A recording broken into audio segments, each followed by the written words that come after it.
아, 여러분 혹시 레서 판다라는 동물 아십니까? 심장에 해로운 동물이 있어요.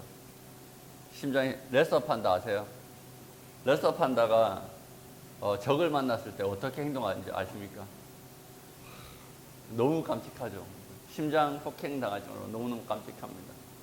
나름 그 위협적인 자세를 취한다고 적에게 자기 몸을 크게 부풀린다고 이렇게 자세를 취하죠. 그런데 그 모습이 어때요? 너무너무 귀엽죠. 너무너무 깜찍하고 너무너무 가소롭습니다. 그렇죠? 그 동물은 그것도 모르고 몸을 부풀리면서 야, 나 무섭지, 나 무섭겠지 만세를 부릅니다. 보는 사람들로 하여금 웃음 짓게 만들고 너무너무 귀여워서 납치하고 싶은 마음이 들게 만들죠. 여러분, 하나님 보시기에 우리 인간이 아주 그런 행동을 할 때가 너무나 많습니다. 오늘 보면 느부갓네살 왕이 금신상을 세우죠. 금신상을 세웁니다. 근데 그 금신상을 갑자기 세운 게 아니에요. 오늘 말씀 3장 전에 2장 말씀을 보면은 그렇게 나와 있습니다. 느부갓네살 왕이 꿈을 꿔요. 꿈에서 한 신상을 봅니다.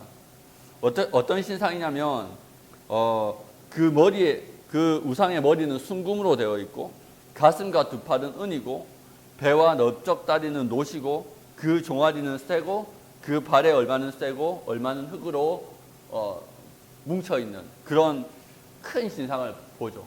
무서운 신상을 봅니다. 그 신상이 나중에 크게 뜨인 돌에 의해서 파괴당하죠. 그리고 그 돌은 점점 커져서 태산을 이루고 온 나라에 가득하게 되는, 온 세상에 가득하게 되는 그런 꿈을 꾸게 됩니다. 그리고 그것을 선지자 다니엘이 해석해 주죠. 그 신하 다니엘이 해석해 줍니다.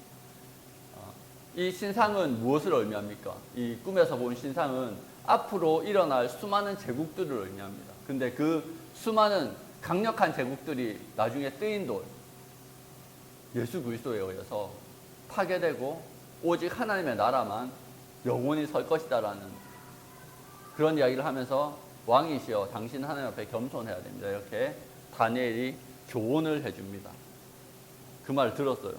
이 전 세계를 지배하는 이 바벨론 왕이 그걸 들었습니다. 그 조언을 들었습니다. 보통 사람 같았으면 어쩌면 쫄린다. 하나님 쫄립니다. 내가 당신을 예배하겠습니다 할 텐데 이 사람 보통 사람 아니죠. 하나님이 자기를 위협한다고 생각을 하는 거예요. 하나님이 자기한테 덤빈다고 생각하는 거예요. 사실은 반대인데 이 느부갓네살 왕은 하나님과 비할 자가 아니고 하나님의 도구일 뿐인데 자기가 하나님이 자기를 위협한다고 생각하고 오히려 자신의 몸을 부풀리는 거예요. 그 부풀리는 행위로서 뭘 하는 거예요? 신상을 만드는 거예요. 오늘 보니까 높이가 20m짜리 아파트 10층 높이의 우상을 만드는 거예요. 이사를 갔는데 23층이에요. 겁나 높더만. 제가 거의 반지하에서 살았거든요. 근데 이게 너무 높이 올라가니까 정신이 약간 없더라고. 이사하는데도 너무 힘들었는데 여러분 엄청 높은 엄청 큰 신상을 만들고 그 다음에 행동이 다른 모든 사람들에게 와서 나를 위해서 지은 이 신상에 절하라는 거예요. 자기가 신이라는 거예요. 내가 이 세상에서 가장 강력한 신이고 가장 강력한 지도자고 가장 강력한 존재라는 걸 나타내는 겁니다. 하나님 보시기에 어때요? 레서 판다 같아요. 아이 귀여워. 너무너무 깜찍한 거예요. 하늘 보시기에. 여러분 많은 사람들이 그런 삶을 살아갑니다. 하나님께서 우리의 인생에 개입하실 때, 하나님께서 우리를 잠시 낮추실 때, 하나님께서 우리의 삶을 내가 의도하는 방향과 조금 다른 방향으로 인도하실 때 뭐라고 하냐면 더 도끼가 차올라가지고 난 여기에 지지 않아. 내가 더 힘을 내서 이 환란을 극복할 거야. 여러분 안 돼요. 그게 안 된단 말이지. 근데 많은 사람들이 실수를 해요. 내가 힘을 더 내면, 내가 힘을 더 쓰면 이 위기를, 이 환란을, 이 태클을 극복할 수 있을 거야 라고 생각을 합니다. 그런데 여러분, 하나님께서 우리에게 그런 어려움이나 아니면 이런 느부갓네살을 향한 이 징조나 이런 것들을 보여주시는 이유가 뭡니까? 우리를 망하게 하려고? 여러분, 느부갓네살 왕이 나중에 어떻게 돼요? 구원받아요. 느부갓네살 왕이 나중에, 이 객이었던 느부갓네살 왕이 나중에 어떻게 됩니까? 회개합니다. 느부갓네살 왕 나중에 하나님 예배합니다. 하나님 뜻은 뭐예요? 그를 구원하고 싶어 하시는 거예요. 그를 더 섬세하게 인도하고 싶어 하시는 거예요. 그를 통해서 하나님의 은혜를 자신뿐만 아니고 다른 모든 이에게 알리고 싶은 거예요. 느부갓네살이 그 역할을 한단 말이야, 나중에. 그런데 처음에 이 느부갓네살 왕이 처음에 이 징조를 보았을 때는 그게 납득이 안 되는 거예요. 왜? 내가 세상에서 제일 잘났는데, 내가 세상에서 가장 큰 제국을 다스리는데, 내가 이 세상에 가장 강력한 왕인데 라고 생각해서 그 하나님의 그 말씀을, 그 음성을 외면하고 오히려 그 말씀에 대항합니다. 왜요? 하나님이 어떤 분인지 알지 못하기 때문에, 경험해보지 못하기 때문입니다. 이게 약간 이런 말이 있죠. 마이클 타이슨에 했던 아주 유명한 말이 있습니다. 누구나에게 계획은 다 있다. 처맞기 전까지는. 마이클 타이슨과 싸우는 모든 복서들이 계획을 짜서 나름의 작전을 짜서 나옵니다. 그런데 마이클 타이슨 펀치 한 방에 다 나가 떨어지는 거예요. 누구나 계획은 있습니다. 느부갓네살 왕에게도 계획이 있었습니다. 신상을 세우고 많은 사람들이 나에게 절하고 날 신처럼 섬기면 하나님도 날 인정해 주실 거야. 하나님도 날 어떻게 함부로 하지 못할 거야 라고 생각할 겁니다. 할 거라고 생각했습니다. 그런데 어떻습니까? 그런 일이 일어나지 않죠. 오히려 사장에 가면 어떻게 됩니까? 그 교만함을 꺾지 않아서 어떻게 됩니까? 짐승이 되죠. 7년 동안 짐승처럼, 소처럼 성 밖으로 나가서 개풀 뜯어먹으면서 7년을 살아요. 짐승처럼. 시편에 그렇게 그 본문이 그대로 나오죠. 존귀에 처하나 깨닫지 못하는 자는, 존귀에 처하나 깨닫지 못하는 자는 멸망하는 짐승과 같다고요.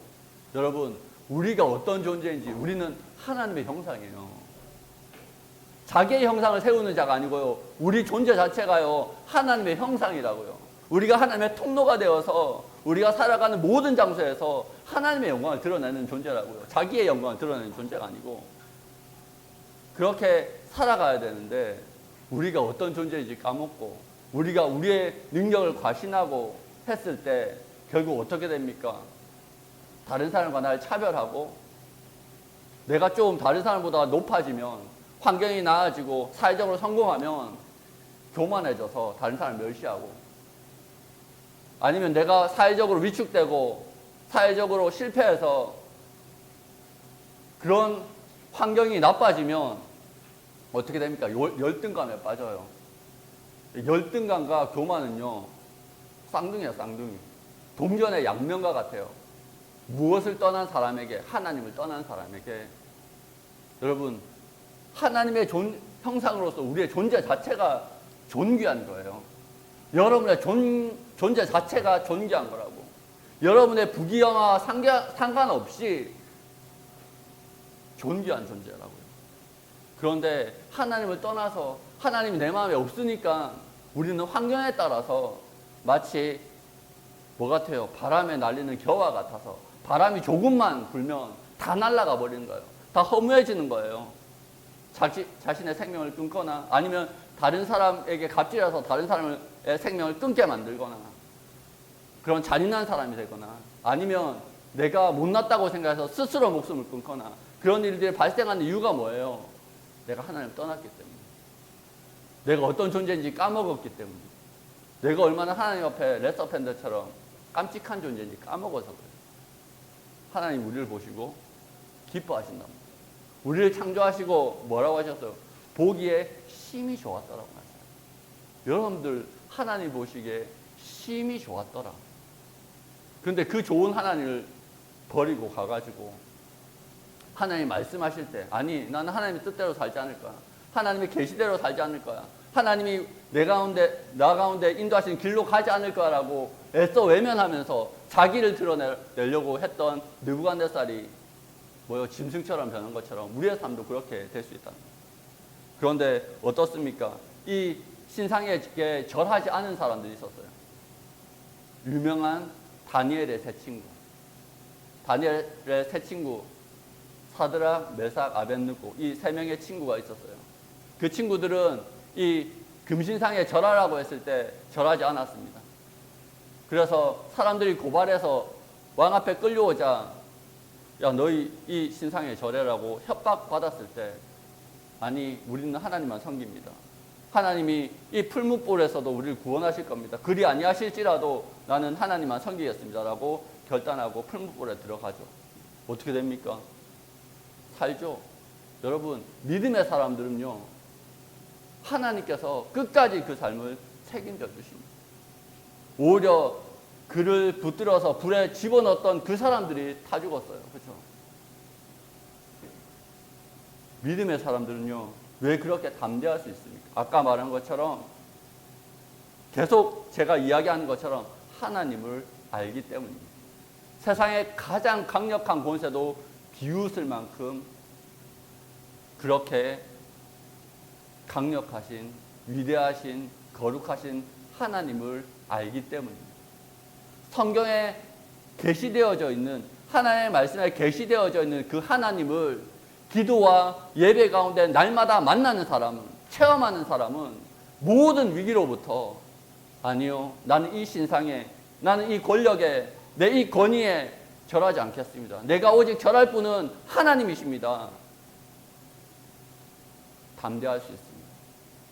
그리고 그 믿음의 사람을 하나님은 인도하십니다. 아멘. 여러분 그 하나님을 날마다 경험했으면 좋겠습니다. 예수님께서 뭐라고 하십니까? 오직 두려울 자 한 분만 두려워하라고요. 여러분 한 분만 두려워하면 그 한 분 외에 다른 모든 것은 두려워할 필요가 없습니다. 하나님 한 분만 경외하면 나머지 모든 것들은 돈이든 그것이 돈이든 세상의 권력이든 직장에서 나에게 갑질하는 상사든 두려워할 필요 없고 오직 한 분만 두려워. 느헤미야가 이 말씀만 하고 제가 이제 말씀을 마무리하고자 합니다. 느헤미야가 금식을 하고 왕 앞에 섰을 때 얼굴이 안 좋아 보이잖아요. 안 좋아 보여서 왕이 그렇게 이야기합니다. 무슨 일 있니? 라고 이야기하는데 딱 그때 느헤미야의 태도가 어떤 줄 아십니까? 왕 앞인데 왕이에요. 왕이 황제가 눈앞에 있어요. 그런데 그때 집중하는 사람이 누구냐면 그 앞에 황제가 아니고요. 잠시 묵상하고 라고 성경은 이야기하고 누구에게 집중했어요? 황제 앞에서도 하나님 앞에 집중했습니다.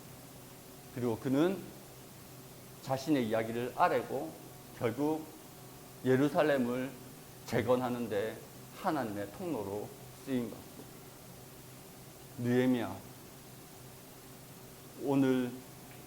오늘 나오는 이 신상에 절하지 않은 다니엘과 세 친구 또 그 외 수많은 믿음의 사람들의 특징이 그거예요.